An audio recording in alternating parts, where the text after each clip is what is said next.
Landed property design secrets that seriously raise capital value, formerly kept secrets unless you were the client. 10 steps to ensure your property's capital value is raised.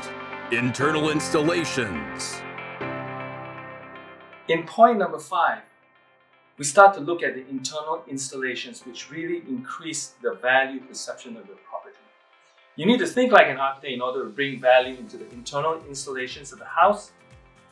You have to start looking at, firstly, the spatial quality and connections, secondly, the supporting functions, and only on the third, you start to look at the interior decoration, which covers the hard, soft furnishings, the built-ins, the materials, the textures, and the finishes.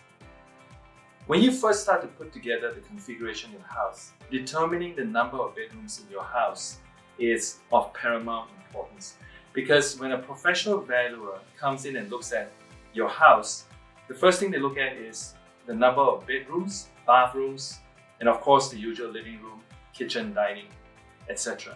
So how do you determine the number of bedrooms? Now, most of the time we want to maximize the number of bedrooms, but don't forget that bedrooms should always have an external facing. That means it's supposed to face outside of the house, and then it has to have a desirable facing. When the facing is not desirable, maybe consider putting in a family area instead. Typically, match one bathroom with each bedroom that you put into the house, because it's hard to install the sanitary ware and the sanitary piping after the house has been built. It's also difficult to assign the location of the bathroom, because the bathroom ideally should be also facing the external wall so that you get natural ventilation from the bath.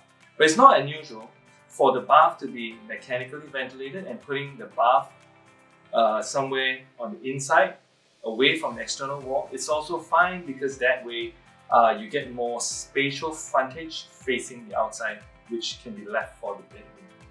When you look at the number of bedrooms, you also want to balance it with the other functional spaces which are meant for the family and for the guests as well. For example, the family room, the entertainment room, the music room, the theaterette, the gym, the sauna, the wine cellar, whatever the function may be. The more functions you have complementing the bedrooms, it's actually a good thing, because